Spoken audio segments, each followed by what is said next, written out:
Chris Rock goes full anti-woke in his new Netflix special and finally comes for his revenge on Will Smith. Jill Biden says she and Joe would never consider a competency test, and Bernie Sanders can't keep straight the difference between equity and equality. I'm Ben Shapiro. This is The Ben Shapiro Show.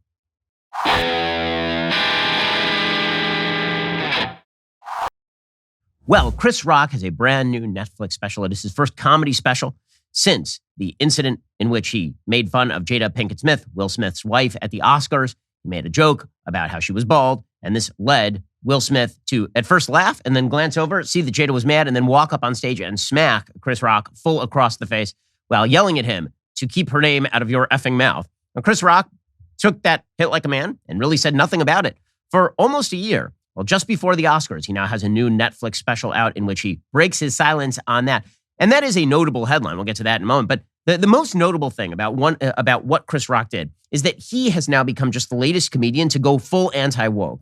Now, if you believe, as my friend and mentor Andrew Breitbart believed, that culture is upstream of politics, that what you see in the culture eventually bleeds its way down into how we do politics, then the woke revolution is coming, and that right quick for a lot of the folks on the woke left. You're starting to see this in Democratic Party circles as well. This is why Joe Biden has been gradually backing away like Homer Simpson into a bush from the wokies. But the fact is he can't do that because he is tied to them at the hip. He has incentivized them. He's brought them into his administration. And now he's going to take that ride with them. When all of the big comedians, almost all of them, have now come out and started ripping into wokeness, and that ranges from Louis C.K., who, by the way, was quasi-canceled and now is back on tour as popular as ever. When that is true of Chris Rock, when that is true of pretty much all of them, except for Hannah Gadsby, who isn't really a comedian, you got a problem on the left. When the comedians are now more aligned with the right than the left, not because they like the right, they hate the right, but because they look at the left and they say, I can't be anywhere near these people. They're too crazy. That is a serious problem for the Democratic Party in political terms.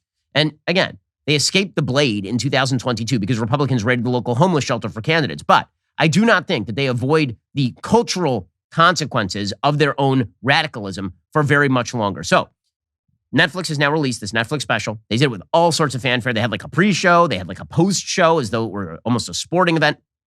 And he had a lot to say. He actually started his stand-up act saying that he was going to try to do a show without offending anybody. He says he doesn't know who's going to get triggered. And he went directly after Wogan. He's like, I'm all on board with the social justice and all that kind of stuff. But it used to be that if you wanted to take somebody's job, you actually had to be better at it than they were. Now you just wait for them to say the wrong thing. And this extended to his critiques in a wide variety of areas. It extended to his critique of Meghan Markle, for example. He went very, very hard after Meghan Markle because one of the things that he said during the special, Chris Rock, is we have now decided to glorify victims. It's one thing if you are a victim. It is another thing if you are a pretend victim. And we have decided that everyone in American society is now a victim. He sounds very much like a right-winger. He sounds like this show, Chris Rock here. Here's Chris Rock going after Meghan Markle. That she went through was not racism. It was just some in-law. So she's complaining. I'm like, what the is she talking about? No, they're so racist. They wanted to know how brown the baby was going to be. They're so racist. They wanted to know how brown the baby's going to be. I'm like, that's not racist. Because even black people want to know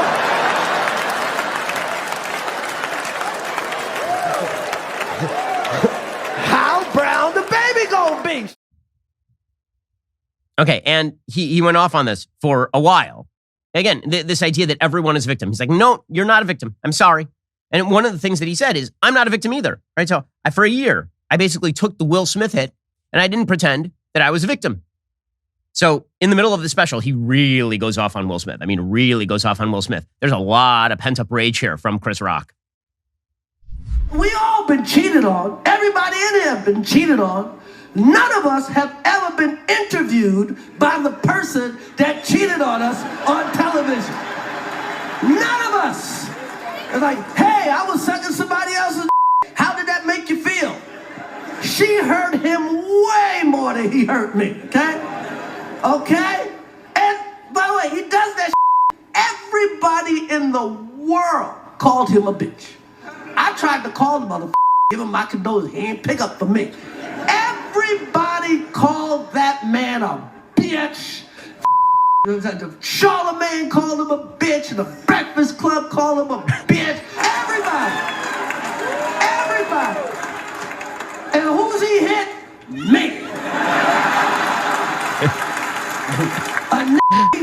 he could beat. That is some bitch. He was very, very angry. By the way, he also went after Jada. He said, Jada Pinkett Smith, she suggested that I shouldn't host the Oscars in 2016 because Will Smith starred in Concussion and didn't get a nomination. And he shouldn't have got a nomination. It was a really bad movie. He said, so instead, he decided that he was going to give me a concussion. But his whole shtick is, I'm not a victim. All these other people are claiming to be victims. I'm not a victim. They're not victims. Stop with the victim attitude. Okay, there's going to be a backlash in this country, and it's going to come very, very strong for the left. Because again, so much of leftist ideology at this point is wrapped into the idea that we are all victims. We're victims of the system. The system has somehow harmed us in some deep and abiding ways. Chris Rock is not the only one, right? You've seen this from Chappelle. You've seen this from pretty much every major comedian is now on board with this. Because guess what? If you're a major comedian, this means that you have made a success of yourself in American life. It means that you worked really hard to get there. You worked a lot of clubs. You worked a lot of circuits. You failed a lot. And so this notion that you look around you and you see a country filled with failures because there's so many people who are just victims of the society, you don't buy into it. If you're truly successful in American society, very difficult to see that everyone else in American society is a victim, particularly if you're somebody like Chris Rock. By the way, he also had some notes about abortion that were kind of shocking. He actually picked up on an old Louis C.K. routine. And he also said, he's like, I'm very pro-choice. I love abortion. I probably paid for more abortions than anybody in this room, but you are killing babies. And everybody in the room's like, wait, what now? And again, he doubled and tripled down on it. So this Netflix special is important because this is going to be the most watched thing in America for the next couple of weeks minimum. It's funny. It's really bitter. It's a very, very angry special. But one of the reasons that it's angry is because one of the things he's angry at is a mentality that suggests, again, that victimhood reigns supreme and that wokeness is a way to success, that the way that you gain success is by, he went off on woke corporations. He went off on Lululemon. At a certain point during the special, he starts yelling at Lululemon. He's like, you guys are telling me about how much charity you give. Like, you know what would be charity if you didn't sell yoga pants for $120? That would be charity. He is expressing what a lot of people feel. A lot of people of various ethnicities and various races and various political points of view. There is going to be an anti-left revolution in this country, and you're just beginning to see the first glimmers of it, which is very scary for people inside the Democratic Party. Again, it's not just coming from Chris Rock. It's from other cultural figures who are on the left and who are feeling similar things in just 1 second. First, the government keeps raising the interest rates right now because they have no choice. I mean, the inflation is out of control. We are headed for economic stagnation. We all know this. And the truth is that economic stagnation is somewhat baked into the cake. If you look over the course of the next 10 years, even before this inflationary cycle, the Biden administration was suggesting that over the course of the next 10 years, the American economy was going to grow at well under 2% every single year, which would not even match normal pace of inflation. It's just one reason why you should diversify at least a little bit into precious metals. Hedge against inflation by owning gold, whether that is physical gold and silver in your safe at home or through an IRA in precious metals where you can hold real gold and silver in a tax-sheltered retirement account. I have gold from Birch Gold in my safe at home because, again, I think diversification is a smart thing to do. Just text Ben to 989898. Get your free info kit on gold to claim eligibility for your free safe also. Then talk to one of their precious metals specialists. Ask all of your questions. Then when you feel secure, think about investing with them. Text Ben to 989898 today. On qualifying purchases from Birch Gold Group now through March 31st, they will ship a free safe directly to your door. So give them a call. Text Ben to 989898 today to get started. Okay, so again, it's not just Chris Rock, it's other cultural figures who you might not expect to hear the anti-wokeness from. So one of those cultural figures is Idris Elba. So Idris Elba is, again, a very left-wing guy. This is a person who did an entire shtick at Davos about environmentalism. Well, he recently did an interview in which he talked about how he wished to be seen as an actor, not predominantly as a black actor, which, again, is perfectly legitimate. And I think quite wonderful. People should wish to be seen as the things they do, not as their immutable characteristics. Your immutable characteristics are immutable. The things that you do are things that you have some control over. And so Idris Elba tweeted out, there isn't a soul on this earth that can question whether I consider myself a black man or not. Being an actor is a profession, like being an architect. It's not defined by race. However, if you define your work by your race, that's your prerogative. I lie? I mean, again, there's nothing wrong with anything he's saying. He got all sorts of bleep for this. He got all sorts of flack for suggesting that he shouldn't define his acting by his race, which he should not. But the left insists that you be boxed into whatever your immutable characteristic category is. The left also does another trick, which is they want to conflate immutable characteristics with activity. This is one of their favorite tricks. They've been doing this for a couple of decades. And the idea is that your immutable characteristics and the things that you do are the same. And the reason they do this is because we don't wish to see anybody, right, left, center, in the United States. No one wishes to see discrimination on the basis of immutable characteristics. That is what the civil rights movement was all about. Your race is an immutable characteristic. You should not be penalized because of your race. It's something that you can't change, nor would we wish you to change it because it's your race. Who cares? Okay, but what the left has done is they have then associated that with activity. And so if you say, for example, we like educational achievement is good. And if it turns out a disproportionate number of Black Americans are not achieving educationally, then what the left does, instead of saying, okay, well, the educational problem is a problem we should fix and it doesn't have to do with race, they say, well, you're being racist. And that's why we have to get, the SATs is racist. If it looks at your academic performance, then obviously it's racist because Black people are underperforming. Now, what the non-racist says is, hold up.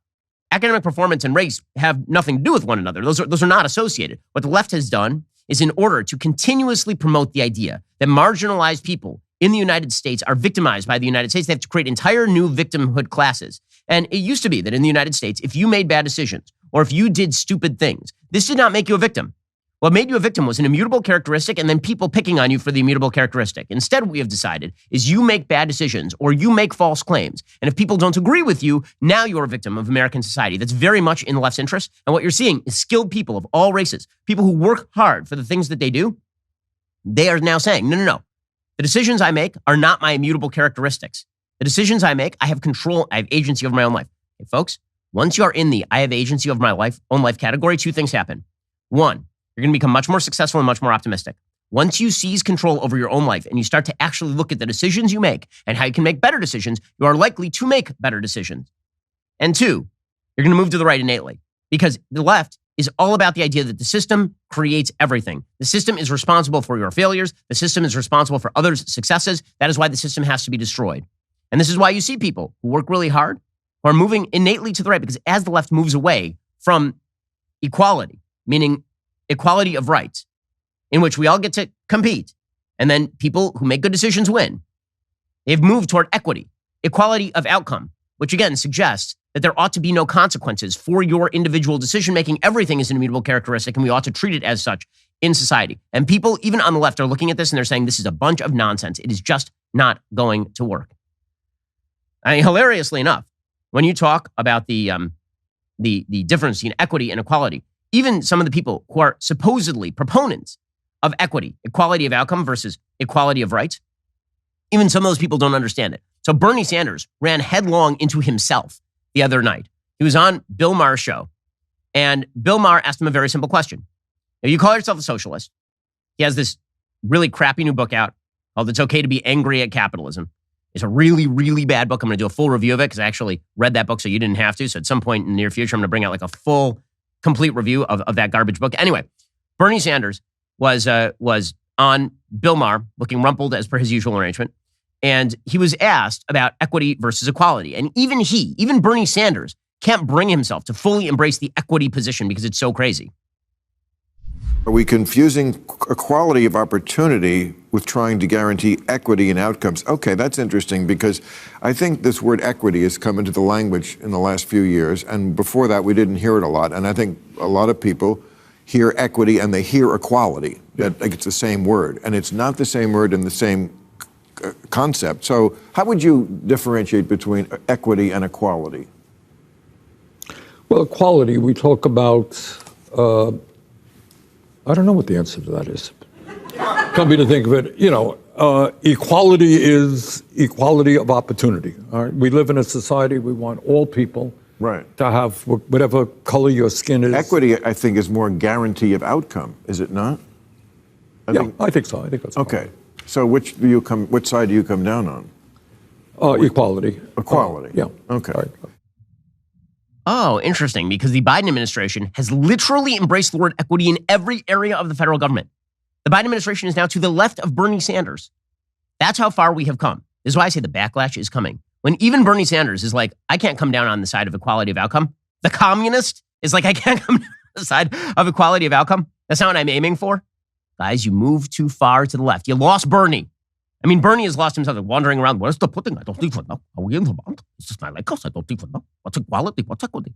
He's like, even Bernie doesn't know what he is supposed to be for anymore because his own party has outflanked him. Joe Biden is now to his left on equity versus equality. Guess what? When you've lost Bernie, when you've lost Chris Rock, when you've lost Idris Elba, it's over for you guys. You don't know it yet. You're dead men walking. Now, it's possible the Republicans can blow things because they can always blow things. We'll get to that in a little bit. But with that said, the Democrats are cruising for a bruising here because they have embraced an ideology that no one likes, including members of their own party. No one likes it. No one. It's why Bill Maher is now considered a right-winger. Bill Maher on his show, right, aside from the Bernie Sanders stuff, Bill Maher, who has been on my show, he now finds himself agreeing with me more than he agrees with Joe Biden on a wide variety of subjects. That's a serious problem for the Democratic Party. Here's Bill Maher, for example, going off on trigger warnings. A new study from Flinders University analyzed a dozen other studies on trigger warnings, and they all came to the same conclusion. They don't work. Not only don't they protect your feelings, but if you actually have been traumatized by something they're warning you about, a trigger warning makes it worse. It's like if seatbelts were made out of broken glass. Now, for those of you who have been living on an offshore oil rig for the last 10 years and don't know what I'm talking about, a trigger warning is a kind of close your eyes, here comes an ouchie. That, like so many bad ideas in recent years, got started on college campuses. Students started demanding them so they could get ready in case something in a book or a piece of art or a history lesson reminded them that life included bad things and not just good, and sometimes people were mean. You can't have that just sprung on you. Okay, again, you lost Bill Maher. Oh, wait, again, back to Chris Rock. Chris Rock said the exact same thing in his special. In his special, he says, and you guys keep saying words hurt. Anybody who's said words hurt has never been punched in the face. You know when words hurt? When they're painted on a brick. Correct. If culture is upstream of politics, they're losing the culture. They're really beginning to lose it. We'll get to the Democratic Party itself, which is in a state of quasi-disarray in just 1 second. First, I like to think that people who watch this show are some of the smartest people in the country. I mean, we know you guys, so we know how smart you are. Well, if you're well-informed, you understand that supply chains are liable to break. You understand that emergencies can happen. And this is why you need the supplies that you need in case of an emergency. And you need to know what to do with them. This is one reason why my friends at Jase Medical are offering my audience a free ebook that every family needs in their emergency preparedness kit.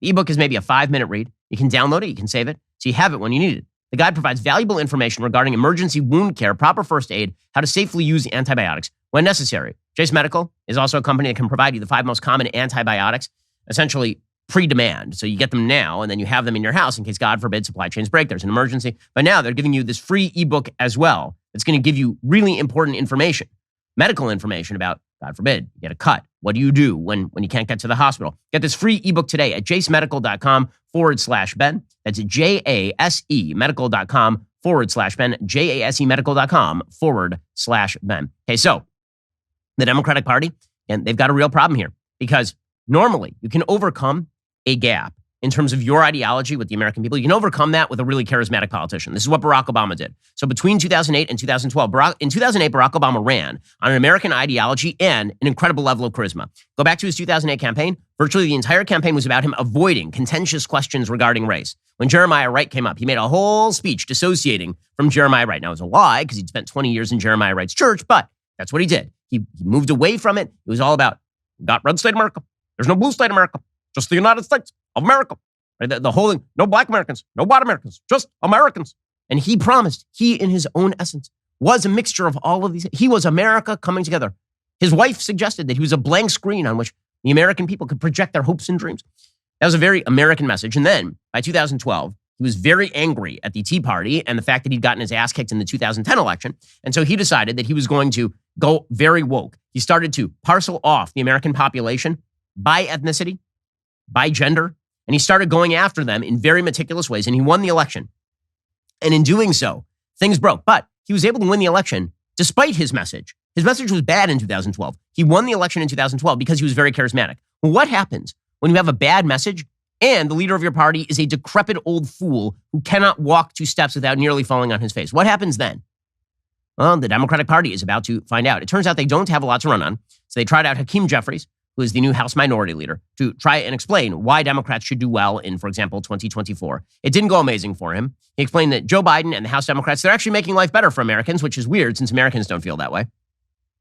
So, Mr. Leader, he's talking about 2024, but frankly, it also sounds like kind of a tacit admission that Democrats are not going to be able to get as much done now because you're in the minority in the House. Well, good morning. It's great to be with you. Listen, House Democrats are unified. President Biden was dignified, and our base is electrified for three reasons. One, we have an incredible track record of support for getting big things done to make life better for everyday Americans. We have a vision for the future. But you don't. I'm sorry, you don't. And just because Republicans are bad at this doesn't mean that you guys actually have an agenda that people like, because the answer is you don't. I mean, you just lost control of Congress, again, despite the fact that Republicans decided to raid the local mental institutions for candidates. And then Hakeem Jeffries just has to lie. He suggests that Joe Biden is reducing the flow of illegal border crossings, which I'm sorry. My favorite statistical trick that Democrats like to use is shifting the baseline. It's really great. What they like to do is they'll say, sure, if you look over the course of the past couple of years, there's been massive influx of illegal immigration. But if you look at the last couple of months, there's been a tiny decrease. Let's just look at the last couple of months. If you just shift the baselines like 3 months ago, we're doing amazing, which is sort of like a spendaholic who expends tens of thousands of dollars, bankrupts themselves on the credit cards. They're like, yeah, but in the last couple of months, I brought down my credit card bill, like the amount that I'm spending, from like $100,000 to $98,000. So really, you could think of it as like I brought it down by $2,000. This is the stupid game. This is another area where President Biden has ruffled some feathers in your party by rolling out measures to crack down on illegal border crossings and restrict migrants' ability to claim asylums. How do you feel about that policy? Well, I think we've got to continue to do two things. One, make sure that we have a safe and secure border and take steps anchored in the principle that America is a nation of laws, while at the same time respecting the fact that we also are a nation of immigrants. So yes on the policy or no on the policy? Well, based on my visit to the border, what I have seen is that some of the steps that President Biden and the administration have taken over the last few months have certainly reduced the flow of I'm sorry. Nope. The answer is nope. The answer is you're lying. You're not reducing a damn thing. We've had the greatest influx of illegal border crossing in American history over the course of Joe Biden's administration. End of story. And everyone knows it. Everyone knows it. Well, the other thing we should all know is that, we're all going to die. I just hate to spring it like that on you today, but the bad news is we will all plot. And when that happens, you need to make sure that your family is taken care of. This is why you need a good life insurance plan. It can give you peace of mind that if something happens to you, your family will have a safety net to cover mortgage payments, college costs, or other expenses. Policy Genius makes it easy to compare life insurance quotes from top companies and find your lowest price. With Policy Genius, you can find life insurance policies that start at just $25 per month for $1 million of coverage. Some options offer coverage in as little as a week and avoid those unnecessary medical exams. Policy Genius's licensed agents can help you find coverage options in as little as a week. They work for you, not the insurance companies. That means they don't have an incentive to recommend one insurer over another, so you can actually trust their guidance. There are no added fees. Your personal information remains private. Your loved ones deserve a financial safety net. You deserve a smarter way to find and buy it. Head over to policygenius.com/Shapiro or click the link in the description. Get your free life insurance quotes. See how much you could save. That's policygenius.com/Shapiro. Again, policygenius.com/Shapiro. If you're a responsible human being, if you have dependents, you need life insurance. It's just that simple. Head on over to policygenius.com/Shapiro or click the link on the description below. Get your free life insurance quotes. See how much you could save. Okay, so speaking of the Democratic Party and the kind of trouble they're in, if they don't have the policy and they don't have the charismatic leadership, what exactly do they do? So they don't have the charismatic leadership. Joe Biden was asked over the weekend about whether Joe Biden would consider a competency test. So Joe is obviously not fully competent. He's stumbling around. He can barely walk. The other day, he gave a medal to a guy who's 83. Joe Biden is 80. So it was real kind of, because that guy looked really old. And guess what? So did Joe Biden. So Jill, who is the Edith Wilson of the modern age, who may in fact be holding Joe Biden's pen while he signs bills. For folks who don't know their history, during the last year and a half of Woodrow Wilson's administration, he had a massive stroke and he was completely incompetent. He literally could not run the country. And so Edith pretended that he was actually still competent. She would literally hold his arms in photos in certain ways so he looked like he was still sentient. She would put him in a car and then drive him around with a blanket over his lap and his hands. So it looked like he was still, it was basically Weekend at Bernie's presidential edition. We're about that far from this with regard to Joe and Jill Biden, because Jill is an eminently political human. And the notion that she may, in fact, be running things, I don't find that particularly far-fetched. Anyway, here is Jill explaining, we'll never take a competency test. Yeah, I wonder why. Nikki Haley, one of the Republican candidates, is calling for mental competency tests for those politicians over the age of 75. What do you think about that? Ridiculous. Would your husband ever take one of those? I mean, we haven't even discussed, we would never even discuss something like that. Explain why it's ridiculous. Please, explain. In many states, you have to go and actually get your DMV license renewed after you hit a certain age. So please explain to me why you shouldn't have a mental competency test once you hit 75 or 80. You should be able to pass it with flying colors. So what exactly is the objection here? What exactly is the problem? Well, we all know the problem here. It's the reason why Joe Biden isn't saying it. And the entire Democratic Party has to, here's the thing. They're stuck. I keep saying this. I've been saying this for a couple of years. They are stuck with Joe Biden. They're going to staple that guy to a horse and they're going to ride him to glory. That is all this is. Joe Biden is they taxidermied him. He is Big Bob Billy Bass. All they do is he's actually like on the wall as a dead fish, taxidermied, and they hit a button. Every so often he goes, and then it goes back to being the dead fish on the wall. And that's what they're going to run. And they have to run that because guess what they have backing him up? Nothing. Zero. They have Kamala Harris, the worst candidate ever cobbled together in God's laboratory. It's like God took a helping of lack of charm and he poured it together with a helping of lack of charisma. And then he poured it together with smugness and arrogance. And he mixed it all up and he poured it out and there was Kamala Harris. So it ain't going to be Kamala Harris. And meanwhile, you got Pete Buttigieg, an arrogant Ivy Leaguer masquerading as a down-home blue-collar fellow while wearing like patent leather brand new dress boots to go visit East Palestine, Ohio, and then getting mad when you mention it. So CNN was trying to provide cover for Pete Buttigieg over the weekend. And so they wrote a piece titled, Pete Buttigieg starts to rethink how he does his job in wake of Ohio train disaster. He did an amazing interview in which he basically just complains that people are too mean to him. And he really understands the people, does Pete Buttigieg. Pete Buttigieg, that's a dude of the people. Pete Buttigieg, sure, he worked for McKinsey. Sure, he spends his days hanging out with like the most left-wing people in the party, white, liberal, upper crust women who are mostly enamored of the fact that he's a gay man. Because guess what? They don't really care about the mayors of the other million cities in the United States that are bigger than South Bend, Indiana, and better run than South Bend, Indiana. So here's Pete Buttigieg talking about his tenure at the transportation department. Quote, it's really rich to see some of these folks, the former president, these Fox hosts, who are literally lifelong card-carrying members of the East Coast elite, whose top economic policy priority has always been tax cuts for the wealthy, and who wouldn't know their way around a TJ Maxx if their life depended on it, to be presenting themselves as if they genuinely care about the forgotten middle of the country. You think Tucker Carlson knows the difference between a TJ Maxx and a Kohl's? Yeah, I'm sure you know the difference between a TJ Maxx and a Kohl's, Pete. I'm sure that's how you spend your evenings, is you go to TJ Maxx. Mm-hmm. Yeah, sure. I believe that one. From Captain, the Bible says that gay marriage is mandatory. Like, yes, I'm sure you are in touch with the people in the middle of the country. You are the Rust Belt King, Pete Buttigieg.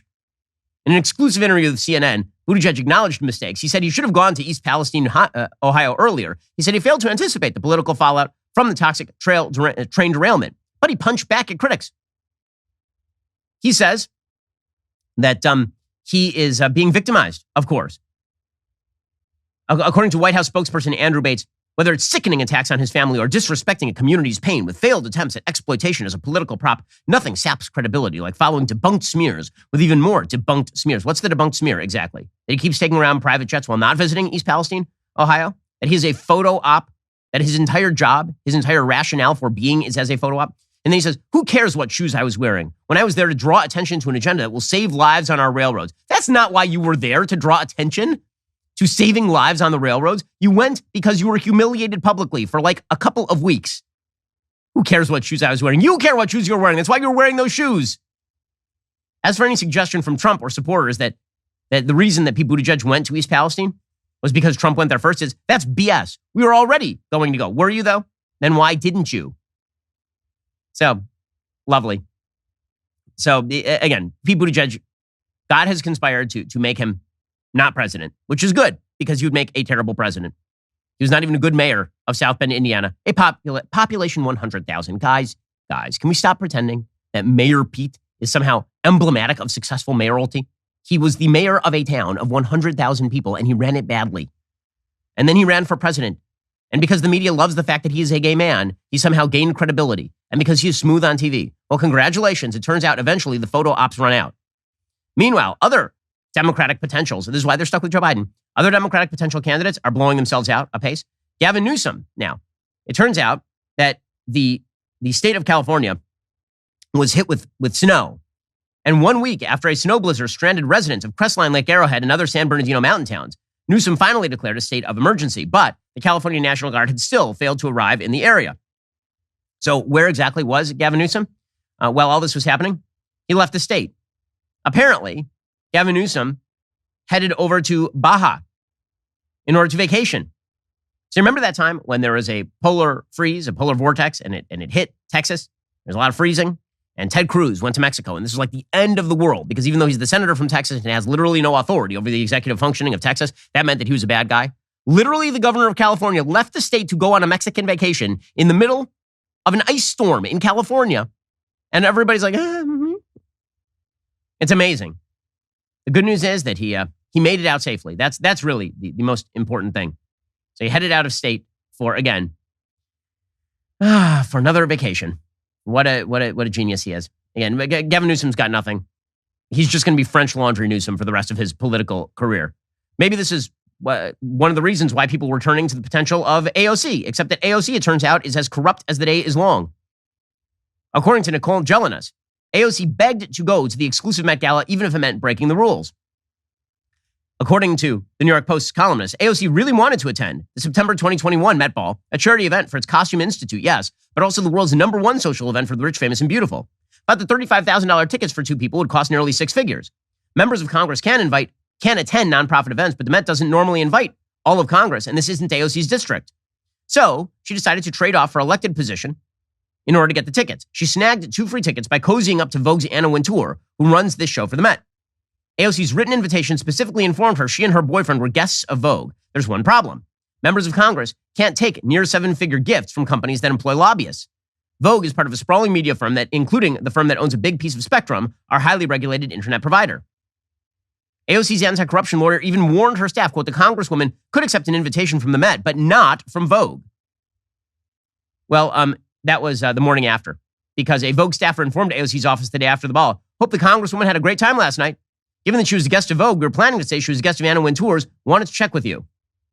Well, it turns out that not only did she do her best to try to go to this thing illegally, it also turns out that she took a bunch of favors that are political favors.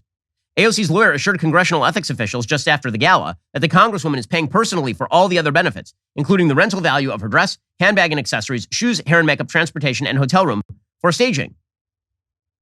But the problem is that she didn't have the money for that. So what did they do? Well, she just didn't pay them. They called up some of the service providers for campaign, and they talked down a $1,300 dress down to $300. And then they asked people to provide these things for free to her husband. Apparently, she did not pay her makeup artist for 6 months after the ethics investigation started. It was like $344, by the way. Her hair. The hairstyles rep emailed AOC staff, it would look terrible if we had to file a complaint with the New York Department of Labor against AOC. Transportation cost $586. It wasn't until May 2022, 8 months after the gala, that AOC reimbursed Condé Nast for her $180 share. Why she even split the bill is beyond us because, again, everybody was there because of her. She didn't reimburse the designer their hotel bill, which was a $4,600 hotel bill, until May 2022. She didn't reimburse her boyfriend's shoes and bow tie until May 2022.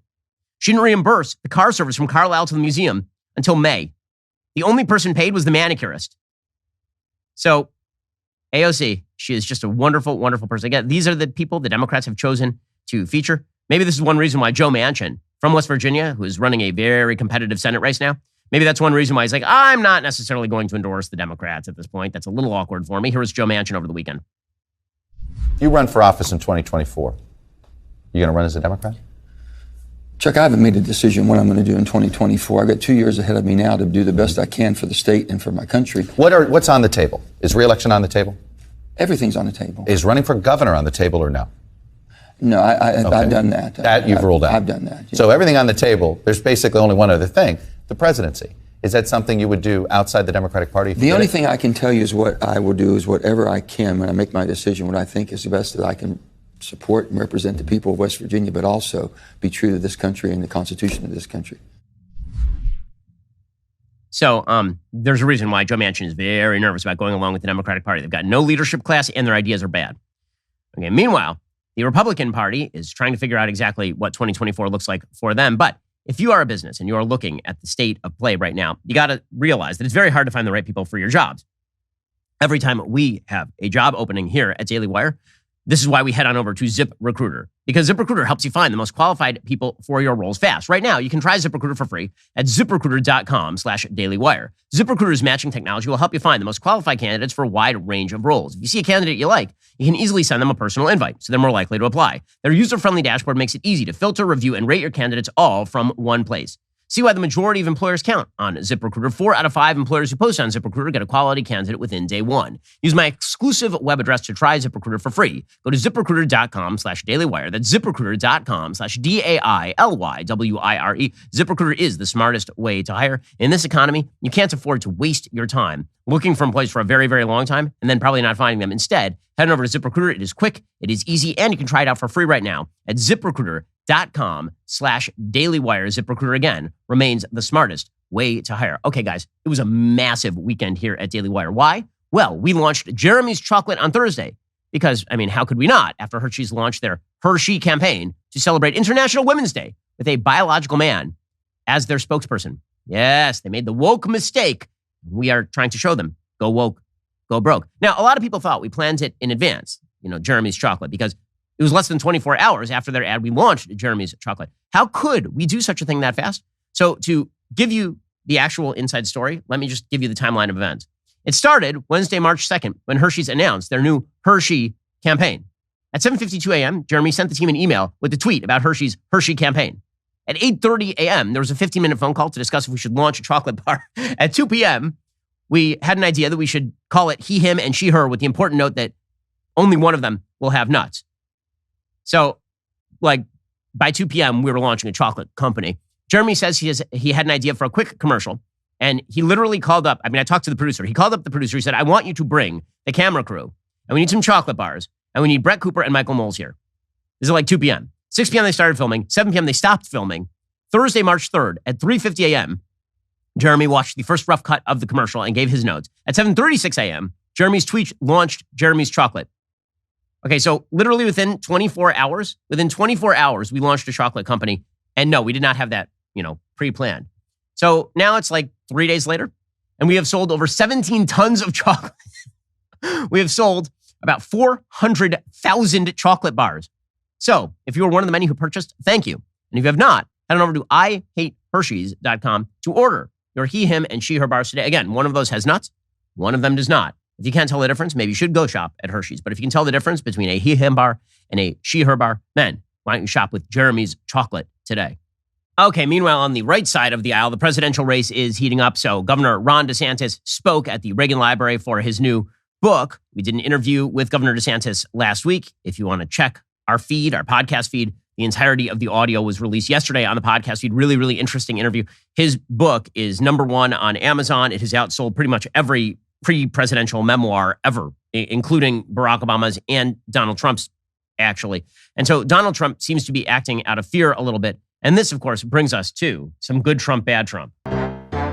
Good Trump, bad Trump, which one will we get today? Okay, so unfortunately today, we got some bad Trump. So Trump spoke at CPAC, and it was not the best version of Trump. So I don't have a problem with Donald Trump doing the revenge tour on the Democratic Party, on the media. That's fine. That's all fair game in terms of presidential politics.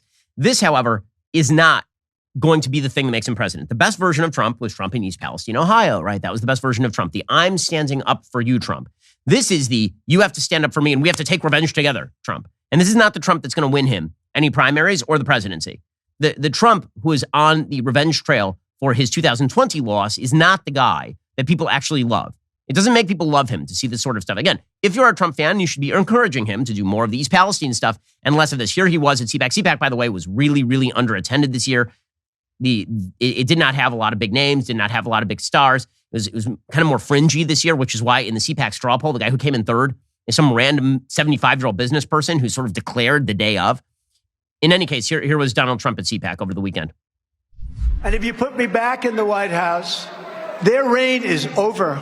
Their reign will be over. And they know it. And America will be a free nation once again. We're not a free nation right now. We don't have free press. We don't have free anything. In 2016, I declared, I am your voice. Today I add, I am your warrior. I am your justice.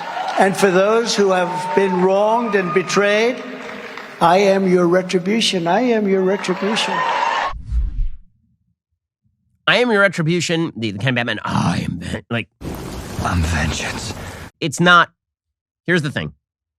If you're going to be running Donald Trump as the guy who is going to reconnect with the Rust Belt, he's going to win Ohio, he's going to win Pennsylvania this time, he's going to win Arizona and Georgia. It can't be, I'm your retribution, I'm sweeping back in. Right? That's not actually the pitch. The pitch is, the guy who's currently in office, he's terrible.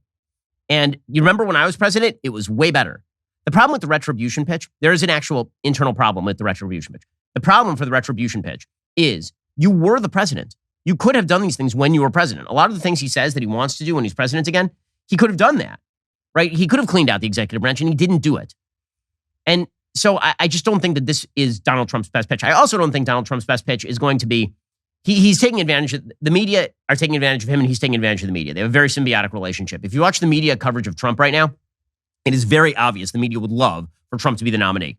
Now, all you have to do is follow the Lincoln Project, which is spending every single day attacking Ron DeSantis, because the only way you raise money if you're the Lincoln Project is by Donald Trump being the nominee. And so what you see is the media now just ramping up every sort of PR effort that's put out there by the Trump team.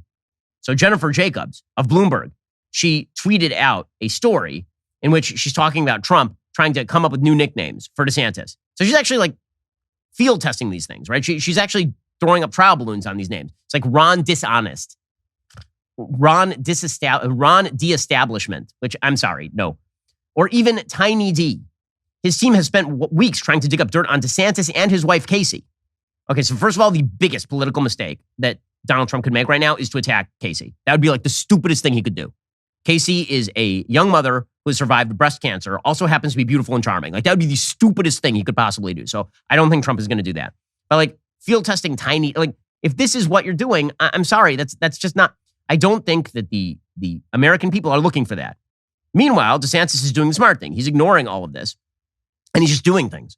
So over in the state of Florida, according to the Washington Post, Florida legislators have proposed a spate of new laws that would reshape K through 12 and higher education in the state, requiring teachers to use pronouns matching children's sex as assigned at birth and establishing a universal school choice voucher program.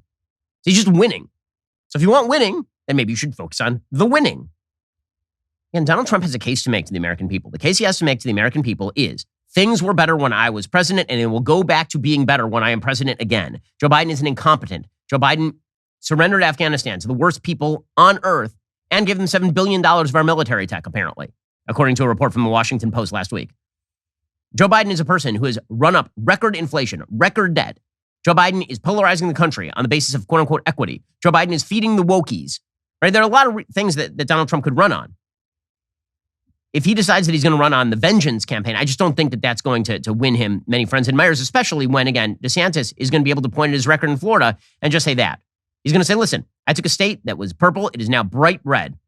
Now, there was some good news in the presidential race. I think most Republicans would like to see a two-man race. I don't think most Republicans are interested in 87 people in the field. Like, it's fine if there are a lot of people in the field at the beginning. They want that field to win out pretty quickly. They don't want a split where somebody runs through the gauntlet with 25% of the vote. This is why it's a good thing that Larry Hogan finally decided to stop being delusional, the governor of Maryland, and said he would not run over the weekend. Here was Larry Hogan, the very, very milquetoast governor of Maryland. He was sort of a lockdown guy during the COVID times. He's been very weak on the radical gender ideology agenda and the critical race theory agenda.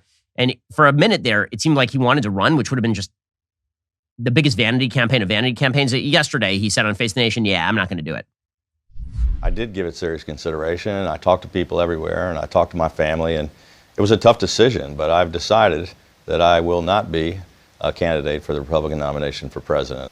This is not just a decision about running for president. It's a decision about running against former President Trump, who's as tough on his opponents as anyone I've ever covered, merciless. Yeah. Well, that didn't really scare me. You're right. It would be a tough race, and he's very tough, but you know, I beat life-threatening cancer, so having Trump call me names on Twitter didn't really scare me off. So it wasn't just about personal; it was also about the party for you. It seems That it's you need really mostly about the country and about the party. The personal decision, it was like, I didn't need that job. I didn't need to run for another office. Okay, good. We also didn't need you running for that office because your candidacy was going nowhere and all you were going to do was split votes. So that would have been a complete waste of time and effort. So that field is going to winnow. Again, Trump has a case to make, but the case he's making right now is not the case that he needs to make if he wishes to regain momentum in the Republican primary battle. Okay, meanwhile, controversy engulfs Michael Knowles here at the Daily Wire over the weekend. He spoke at CPAC. And he was talking about the ideology of transgenderism. I make that very clear. The ideology of transgenderism. And it's not just me making it clear. Michael made it clear. Michael said straight up, the ideology of transgenderism. And he said the ideology needs to be eradicated. And he was very clear in what he said because he was using human English words. The words that he was using in human English said the ideology of transgenderism, which says that a boy can be a girl and a girl can be a boy. That ideology needs to be eradicated. There's nothing dissimilar from that about saying something like communism as an ideology needs to be eradicated. Or critical race theory as an ideology needs to be eradicated. It does not mean that believers in that need to be eradicated. It does not mean that people need to be eradicated. It doesn't mean anything like that. It means this is a bad ideology and it needs to end. Radical gender if you just replace the word transgenderism here with radical gender theory, then it's wildly uncontroversial. Because radical gender theory is garbage and needs to be eradicated. Not the people who believe in it. A lot of good people have been suckered into believing it. Not even the people who good faith believe in it, right? No one's talking about killing anyone. When you say you want an idea, like think about if you're on the left and you say conservatism needs to be eradicated, that doesn't mean that you think every conservative needs to be murdered. Okay, so here is what Michael said, and then here is what the media said he said. There can be no middle way in dealing with transgenderism. It is all or nothing. If transgenderism is true, if men really can become women, then it's true for everybody of all ages. If transgenderism is false, as it is, if men really can't become women, as they cannot, then it's false for everybody too. And if it's false, then we should not indulge it, especially since that indulgence requires taking away the rights and customs of so many people. If it is false, then for the good of society, and especially for the good of the poor people who have fallen prey to this, transgenderism must be eradicated from public life entirely. The whole preposterous ideology at every level. Okay, notice that last sentence, the whole preposterous ideology at every level. He doesn't mean people who have need to be eradicated. He doesn't mean the people who even believe that they are transgender. That is perfectly clear from what he's saying, perfectly clear. So, what did Rolling Stone headline? They put genocidal mania. CPAC speaker calls for transgender people to be eradicated. So Michael said this headline is libelous, had to demand a retraction. Rolling Stone, because they got hit with a legal threat there, actually did change their headline. Then, of course, Media Matters got angry that they changed their headline. Now, listen, if Michael had actually called for transgender people to be killed, then he would not be working here because no one wants anybody to be killed. That's not a thing. That is not a thing that we would be in favor of anyone saying because no one should be brutalized or violently treated for any of these reasons, of course. But if you're talking about the transgender ideology, which is what he said in those words, he said in the words, then trying to pretend that that's not what he said is really dirty pool. And that, of course, is what this is all about. That is what this is all about. It's about deliberately misreading what Knowles was saying, clearly and obviously. It's extremely dishonest. The Huffington Post ran a very similar headline suggesting that Michael was saying genocide against people who are transgender, men who identify as women. Again, not what he was saying, clearly not what he was saying. But again, you can lie about it. If it's conservatives, you can just lie as much as you could possibly want. Now, meanwhile, there are people who actively are harming actual human beings. And those include parents who are inflicting on their small children. So over the weekend, PBS News interviewed a couple with a quote-unquote transgender child.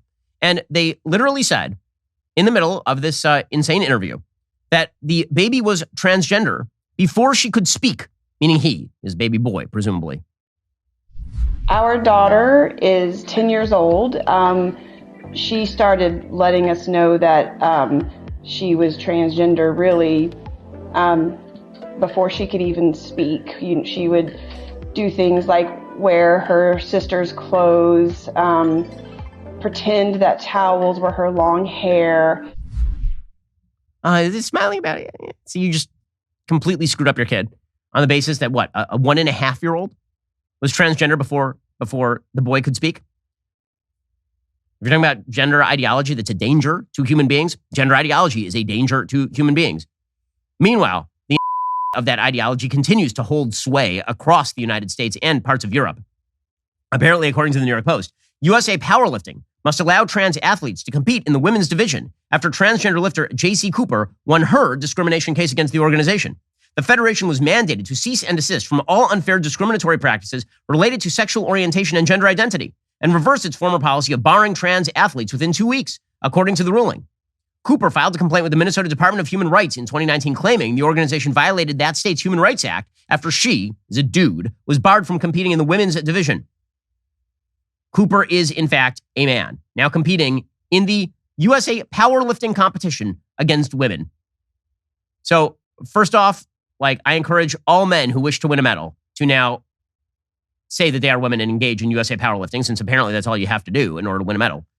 Amazing, amazing stuff. Meanwhile, really exciting stuff happening over at the Smithsonian's new Museum for American Women.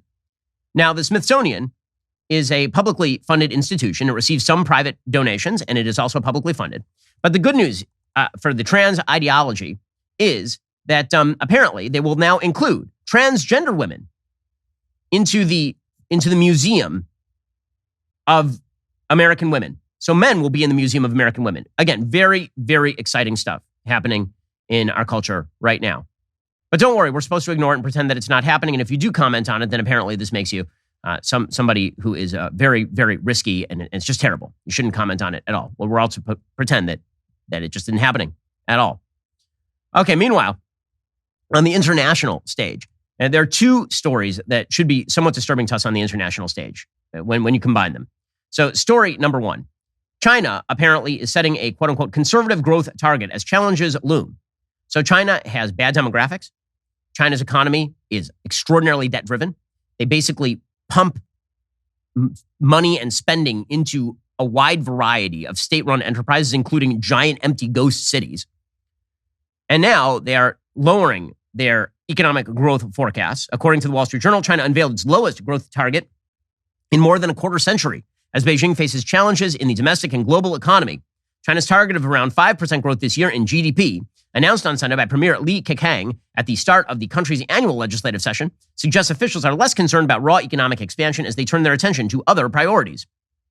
At this week's legislative meetings, leader Xi Jinping is expected to further consolidate his grip over the realms of security, finance, and tech, reshuffling key posts to further dilute the government's role in policymaking at the expense of the Communist Party. So he is going to consolidate his personal grip and take power away from the CCP so that he can't be challenged. This year's growth target was more conservative than even the 5.5% goal set by Beijing last year, and they missed that by a big margin. Instead, they got 3% growth.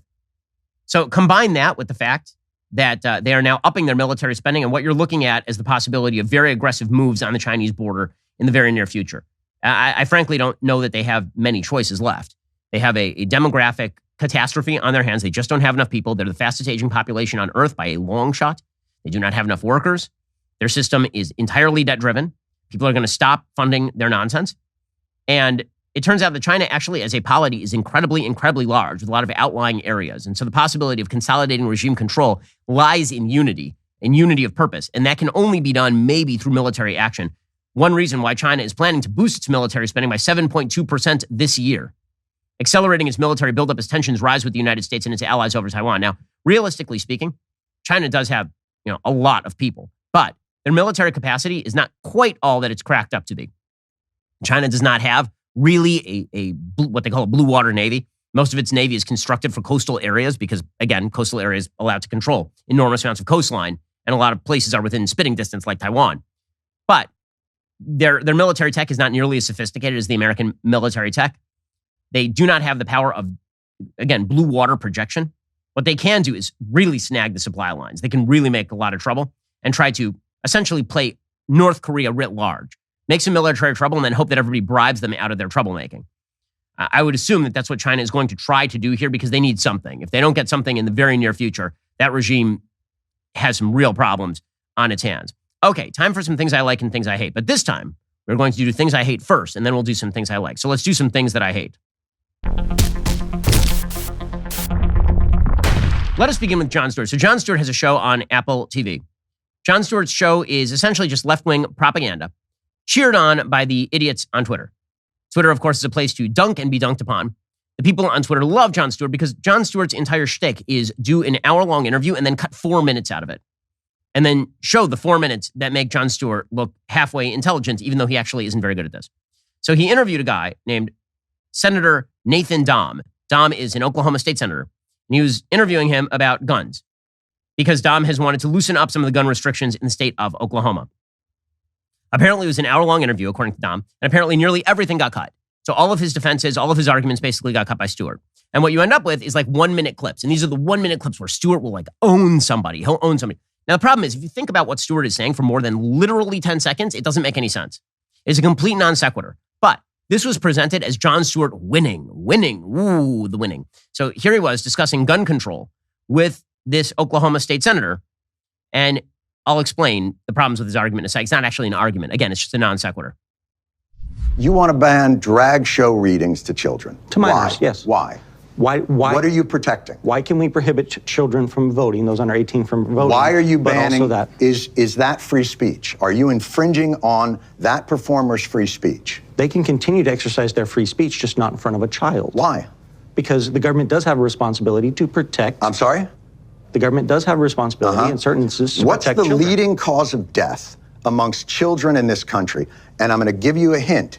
It's not drag show readings to children. Correct, yes. So what is it? I'm presuming you're going to say it's firearms. No, I'm not going to say it like it's an opinion. That's what it is. It's firearms. More than cancer, more than car accidents. And what you're telling me is you don't mind infringing free speech to protect children from this amorphous thing that you think of. But when it comes to children that have died, you don't give a flying Okay, and the entire left says, oh my God, look at that amazing argument. That's not an argument. It's a complete non sequitur. I will explain. Okay, so let us begin with a basic fact. The number one leading cause of death among children is abortion. So let's start with that. That is by far the leading cause of death among children, which of course Jon Stewart supports in full. Okay, now let's get to the actual non sequitur argument that he's making. So what this state senator wishes to do is loosen up some of the red flag sort of restrictions on firearm ownership, because what he is afraid of is that people who are the next door neighbors of somebody, you don't like your next door neighbor, so you go to a judge and you have the judge take away that guy's guns. Jon Stewart is saying, well, that's a danger to children. And here you are, you want to protect children by keeping them away from drag. Okay, now, here's why that's a non sequitur. Go back to guns for a second, and let's just have the argument inside guns. I'm fairly certain there are laws on the books in Oklahoma, as there are literally everywhere. They're not allowed to shoot a child. Right? Those laws apply. In fact, you're not even allowed to shoot an adult. But you're not allowed to shoot a child. It's on the books. Right? Those laws exist. In fact, a wide variety of laws exist protecting children from violence in an extraordinary number of contexts. Right? You are not allowed to, in many places, bring a gun into a school. In places, public schools, you're not allowed to have, you're not allowed to obviously murder a child, shoot a child, nor should you be allowed to. And that's not what that state senator is advocating for. He is trying to say that a law-abiding citizen should be able to own a gun. That is essentially what he's advocating for. And Stewart is saying a law-abiding citizen should not be able to own a gun because the externality of allowing a law-abiding citizen to own a gun may be that one person who's crazy is going to grab a gun and kill a kid. Then he's doing a non sequitur. Okay, the point of what Dom is saying is that drag queens targeting children should be illegal. He is not trying to say that no one in the state of Oklahoma can ever have a drag show.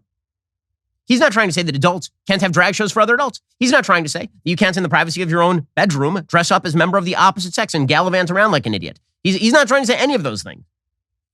So what the actual the apple-to-apple comparison that Stewart would have to make here is if this guy were actually attempting to ban, for example, drag queens having shows in front of other drag queens or drag queens not targeting children. In other words, the point that the Oklahoma State Senator is making is you can't infringe Second Amendment rights because, again, Second Amendment rights are not the threat to kids. There are a bunch of other things that manifest as threats to kids when bad people get a hold of guns. But it's already illegal to go after kids. And Stewart is treating it as though this guy wants to legalize child murder, legalize the targeting of kids. That's not what this guy is saying at all. It's a complete non sequitur. And everybody on the left is cheering because apparently they're a bunch of addled idiots, addled morons. But this is the game that Stewart plays. You're saying the government has an obligation to protect? Yes, of course the government has an obligation to protect kids. Of course, by the way, I assume that Jon Stewart is actually opposed to, for example, ending the First Amendment. If the First Amendment results in bullying of children, I'm sure he would say, well, you know what, those are the costs of the First Amendment does exist. And then you would make special provision to protect kids, which is what the law does with regard to guns. It's so irritating. But this is the stupid game that Jon Stewart plays. And this is the kind of stuff that the media, you get rewarded for all of this. This is a point that Russell Brand was making quite well. Russell Brand's been on a media tour lately, and he was on Bill Maher's show. And he was pointing out that MSNBC engages in just as much propaganda as Fox News, particularly, and he was asked for an example by John Heilemann at MSNBC, and he just kind of destroyed him over MSNBC's coverage of, for example, ivermectin. But I have to say that it's disingenuous to claim that the biases that are exhibited on Fox News are any different from the biases exhibited on MSNBC. It's difficult to suggest that these corporations operate as anything other than mouthpieces for their affiliate owners in BlackRock and Vanguard. And unless we start to embrace, and also, mate, like just spiritually, if I may use that word in your great country, we have to take responsibility for our own perspective. Do you want an example? Yes. The ludicrous, outrageous criticisms of Joe Rogan around ivermectin.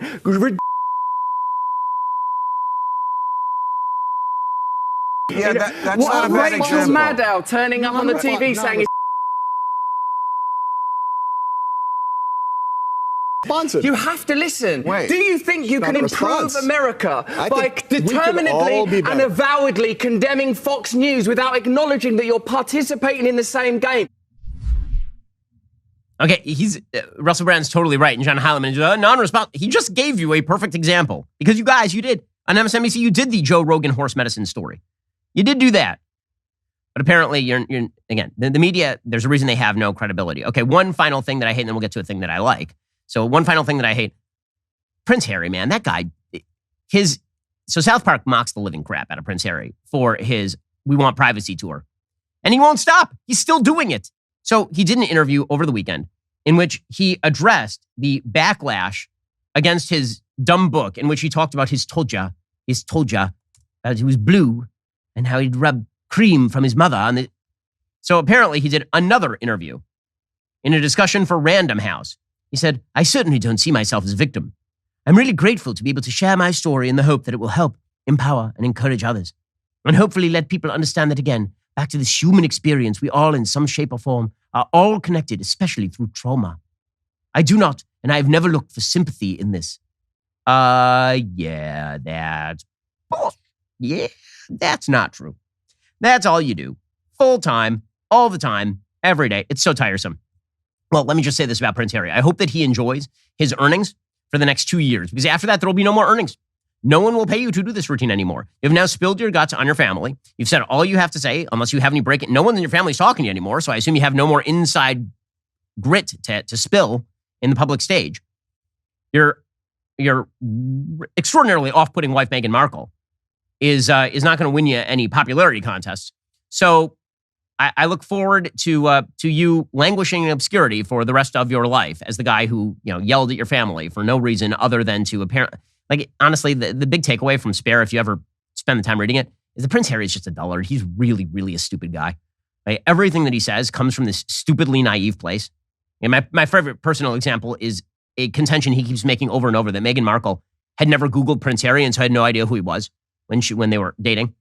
Which, yeah, I'm sure that's what happens, is that very, very attractive actresses look up unemployed, PTSD, and drug-addicted former men in the military to date who live in a basement apartment. That's what they do.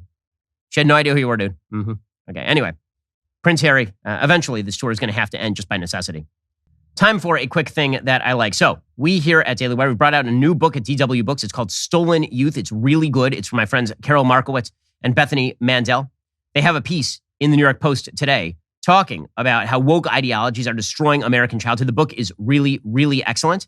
It talks about everything from the media targeting kids for woke indoctrination to the transgender craze. It talks about everything from Disney to your corporate lords and masters who kind of tell you what to believe.